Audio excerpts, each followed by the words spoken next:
Live, trance, and prosper. Hi, I'm Dr. Brian David Phillips, and oh, do I have some special news for you. The police in Borneo have actually caught hypnosis criminals. That's right, nefarious persons have been using hypnosis to cheat the public. Or not. In a recent issue, it's actually the September 22nd, 2014, that's Monday, issue of the Borneo Post, there was a piece about how the police had caught a hypnosis criminal. Now, the story is simply that in a particular area, the sector police caught one of two hypnosis criminals who victimized an M. Yusuf, a 38-year-old man who's a resident of Kalayan, who lost $8 million in local currency. Now, according to the police, the chief of police is quoted in the article as saying, and I'm going to read that sucker for you. It happened on Wednesday, September 17. The victim claimed he was exposed to hypnosis by two people and he gives the area of the village the police said. Okay, now, according to the police chief, only one of the hypnotic perpetrators has been caught. That particular individual was caught, but the other criminal, who they've identified by name, is still on the run. He's out there with his hypnotic powers, and you could be his next victim. Or not. Alright? Now, the victim in this hypno scam described the following. He said that he was deceived by both of the criminals who told him that he had die traits. That is, he was dying. There was something in his body that was eating away, and the only way he could be cured was if he gave the guys, the hypnotists, money. Now, he says he was hypnotized to give them money and ask the perpetrators or the criminals as a dowry for salvation, according to the article, which is incredibly poorly written. No offense, Borneo Post, but the article is very poorly written.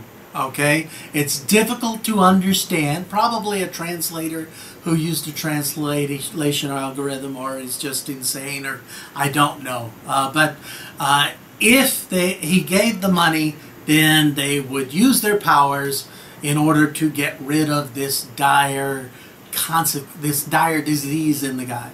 Now, the guy was told, the victim was told to buy 7 needles and a cap.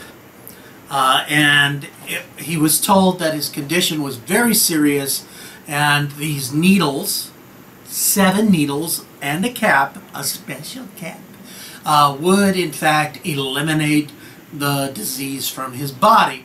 So, the victim, and this is a quote from the police chief, the victim claimed to follow it, then go to the market wanted until on the way he realized he was deceived and hypnotized.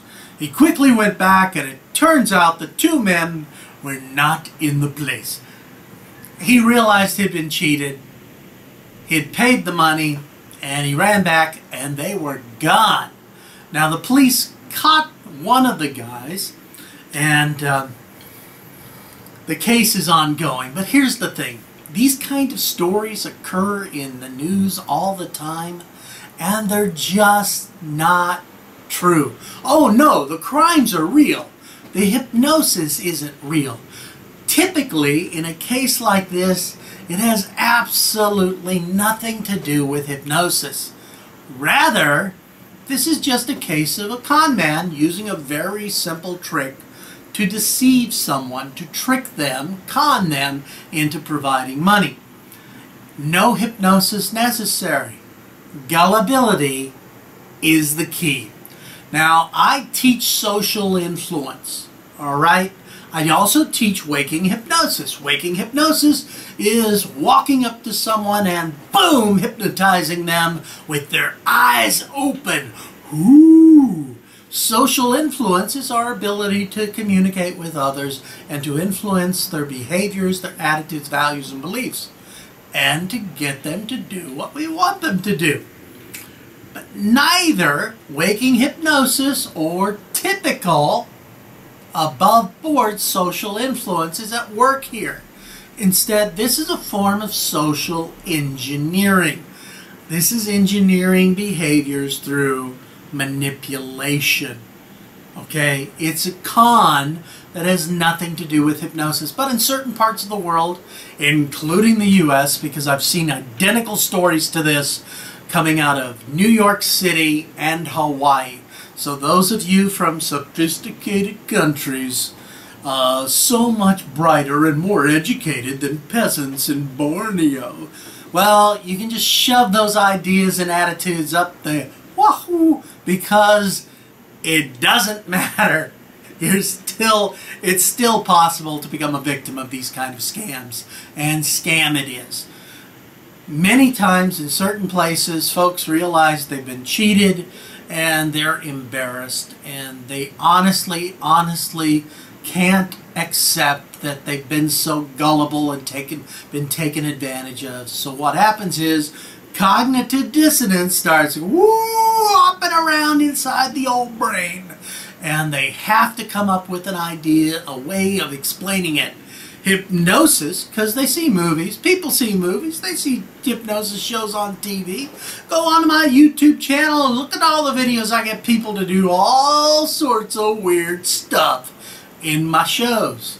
And so they see that and they think that's what all hypnosis is, and that it's really, really supernatural power and magic that controls your every thought and behavior. Hypnosis doesn't really work that way, okay? It doesn't really do that kind of level of change. You can't cheat people in this way with just hypnosis. With social influence and social engineering and a little bit of gullibility, there you go.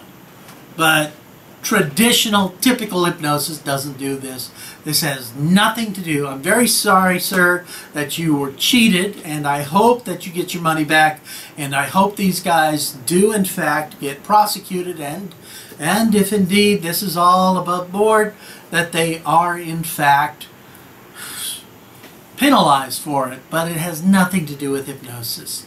Okay, so next time you see a story like this, please understand it ain't hypnosis, it's gullibility. Okay?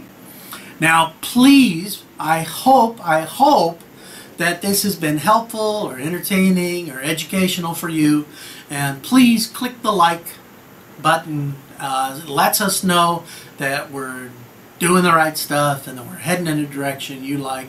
If this is your first time watching one of my videos, click subscribe. Now, if you've seen my videos before but you haven't subscribed, click subscribe. Subscribe is your friend. Subscribe loves you and comforts you in your hour of need. So please show your love to subscribe. Subscribe, okay? Now, those of you who have been watching my videos for a while, we've got a whole new series coming up. On Tuesdays, we've got news like here, where I'll talk about things that are going on in the hypnosis community and studies and things like that, and sometimes little oddball weird stuff like today's entry. On Wednesdays, we give tips and methods and answer questions, so please comment on our videos or in our blog posts. Let us know what you're interested in, give us some positive feedback, and if you have questions or if there's a certain question you want answered, let us know. Maybe on one of the comment days I'll pick your comment and make a video answering specifically your questions and all that. We do read all the comments we get, and so please do that. Thursdays are really special. That's trance time. So instead of talking about hypnosis and ecstatic trance, I guide you through a focused trance experience that you can experience on your very own. Ooh. All right, so until next time, please click like, click subscribe, check out all the cool stuff at my website and all that really neat stuff. And please, please, please, I'll see you again next time. Okay? Until next time, live trance and prosper. This is Dr. Brian David Phillips saying bye-bye.